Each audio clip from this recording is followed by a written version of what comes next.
प्रधानमंत्री ने आज मध्य प्रदेश के रीवा स्थित अल्ट्रा मेगा सोलर परियोजना को राष्ट्र को किया समर्पित।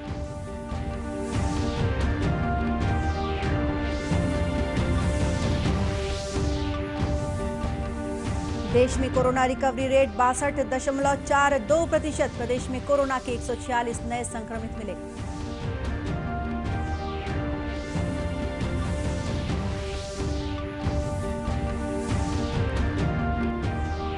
राज्यपाल ने कहा, विश्वविद्यालय संशोधन विधेयक पर यूजीसी और अन्य राज्यों की प्रणाली के अध्ययन के बाद ही लिया जाएगा निर्णय।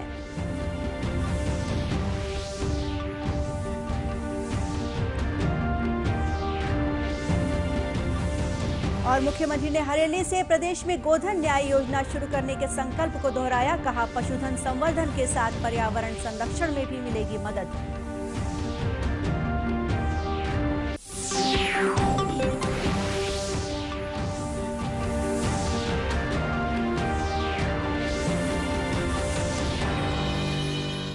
नमस्कार, आप देख रहे हैं दूरदर्शन समाचार। मैं हूं गोपा सान्याल। अब समाचार विस्तार से।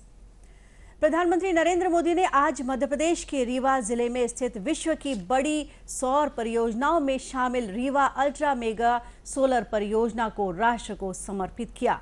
प्रधानमंत्री ने वीडियो कॉन्फ्रेंसिंग के जरिए 750 मेगावाट की क्षमता वाली इस परियोजना का लोकार्पण किया। लोकार्पण कार्यक्रम में केंद्रीय राज्य मंत्री आर.के. सिंह, नरेंद्र सिंह तोमर और थावरचंद गहलोत भी शामिल हुए। इस मौके पर प्रधानमंत्री ने कहा कि सौर ऊर्जा सस्ता, सुरक्षित और टिकाऊ है। इससे पर्यावरण भी स्वच्छ और सुरक्षित रहता है।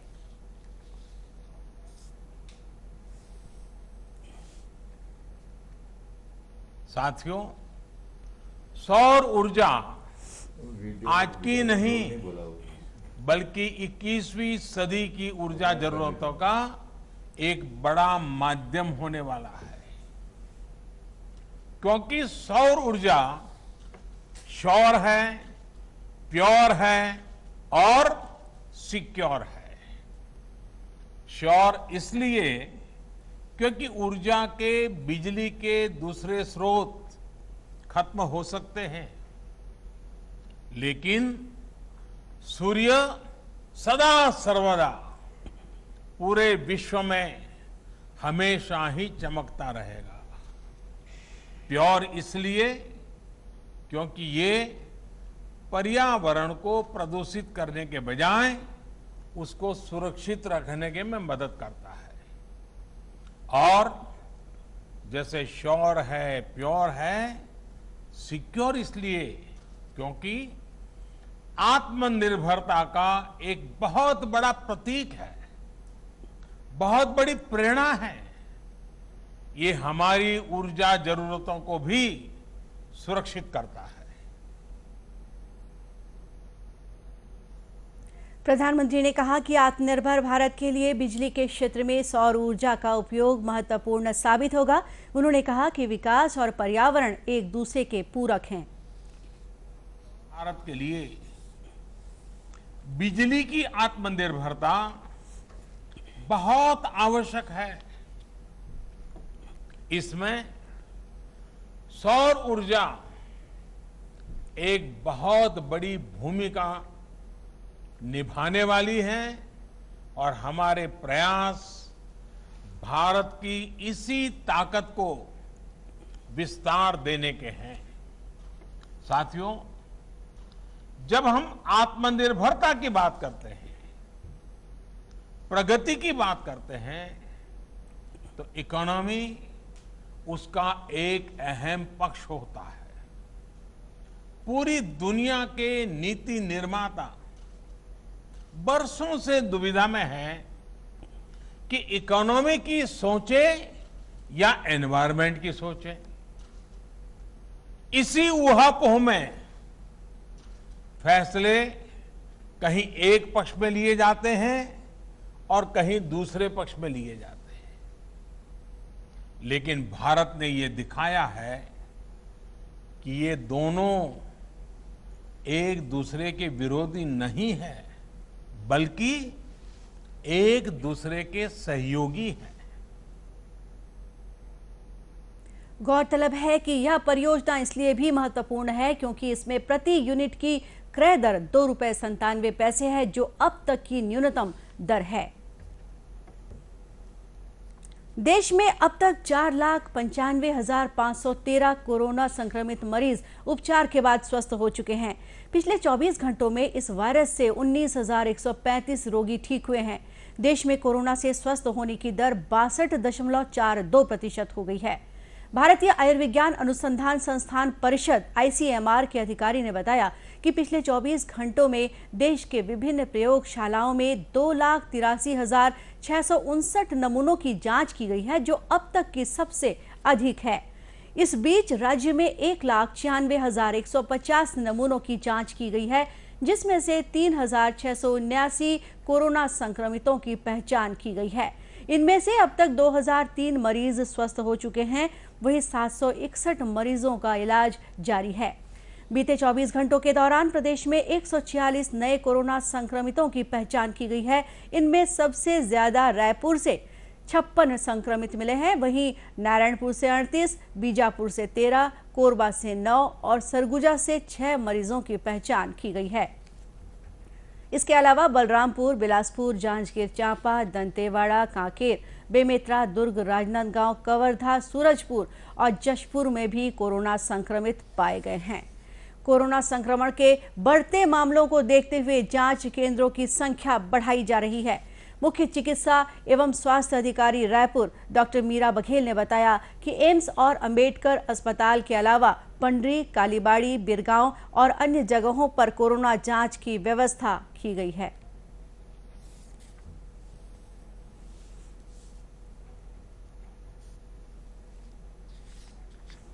रायपुर में हम ऐसे 3-4 जगह और कियोस्क लगा के सैंपल, क्योंकि अभी दिनों दिन आप देख रहे हैं केस बढ़ते जा रहे हैं, है ना, तो सिर्फ एम्स और मेकाहारा में सैंपल लेना पॉसिबल नहीं था, तो जिला अस्पताल पंडरी में भी सैंपल हो रहा है। डॉक्टर बघेल ने बताया कि बाहर से आने वाले लोगों के स्वास्थ्य जांच और क्वारंटाइन करने की प्रक्रिया का पूरी तरह पालन किया जा रहा है, लेकिन बाहर से आकर 2-3 दिन रुककर वापस जाने वाले लोगों के कारण कोरोना संक्रमण का खतरा बना हुआ है। डॉक्टर बघेल ने लोगों से अपील की है कि वे सावधानी बरतें। विदेश से आए हैं उनको हमने क्वारंटाइन में रखा है और एक-एक व्यक्ति का सैंपल लिया है, और जब तक वो पूरी तरह से ठीक नहीं हो रहे हैं उनको नहीं छोड़ा जा रहा है। हमको घबराहट बाहर से आए हुए व्यक्तियों से नहीं है, लेकिन जो बाहर से आके 2-3 दिन में अपना काम निपटा के वापस जा रहे हैं, जिसकी हमें खबर ही नहीं है, तो ऐसे के लिए मेरा ये निवेदन है हमारे छत्तीसगढ़ वासियों से, जो बिजनेसमैन हैं उनसे, कि अगर बाहर से आप किसी व्यवसाय के रूप में किसी को बुलाते हैं तो उनसे दूरी बना के रखें, उनको अलग से होटल में ठहराएं ताकि वो बहुत ज़्यादा लोगों से मिले मत, और दूरी बना के मास्क पहन के ही उनसे अपने व्यवसाय संबंधित जो भी कार्य है वो करें और वो वापस चले जाएं।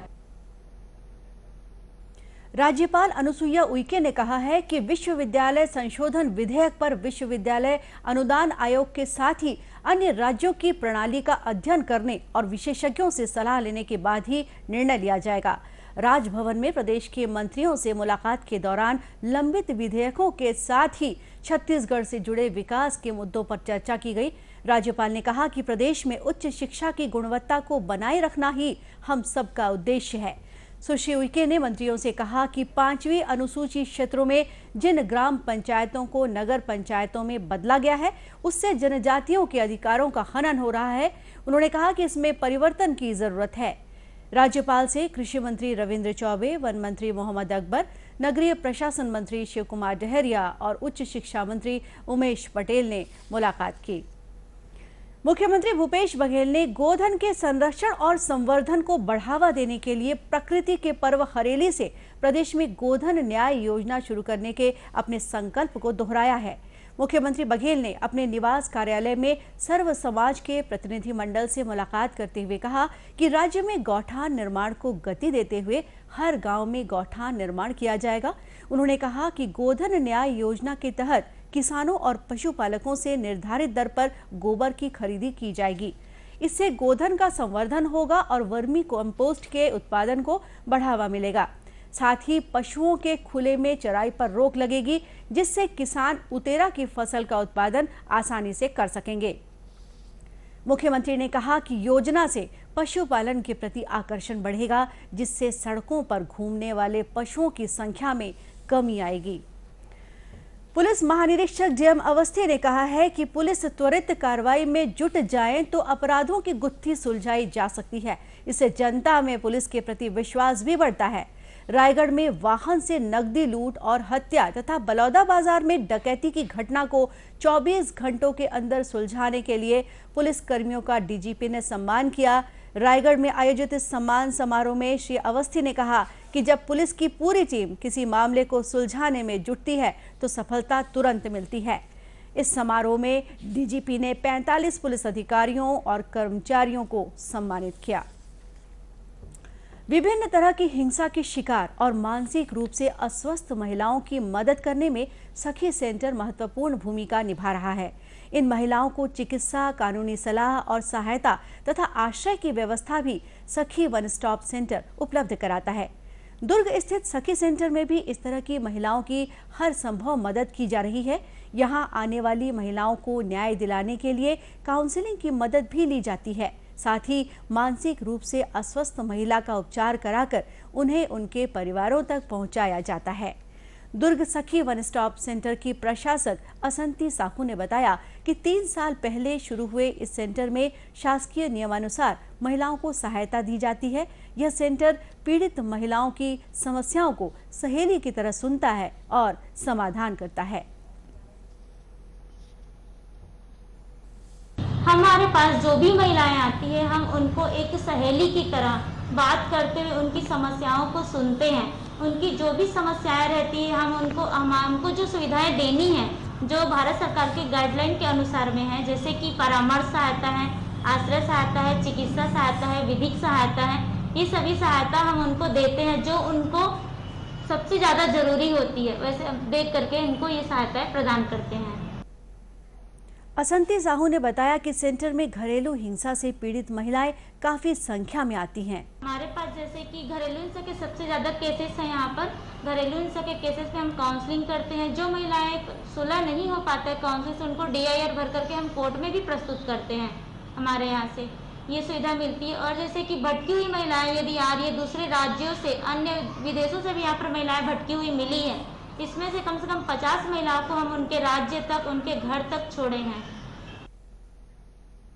प्रशासक ने बताया कि सेंटर में पीड़ित महिलाओं के लिए आश्रय स्थल भी बनाया गया है, जहां इनके रहने खाने की पूरी सुविधा उपलब्ध कराई जाती है। और अब अंत में मुख्य समाचार एक बार फिर। प्रधानमंत्री ने आज मध्य प्रदेश की रीवा स्थित अल्ट्रा मेगा सोलर परियोजना को राष्ट्र को किया समर्पित।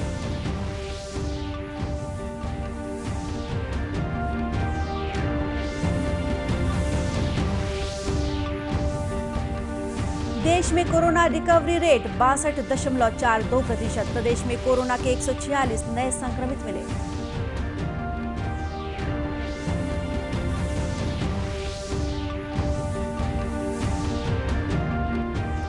राज्यपाल ने कहा, विश्वविद्यालय संशोधन विधेयक पर UGC और अन्य राज्यों की प्रणाली के अध्ययन के बाद ही लिया जाएगा निर्णय।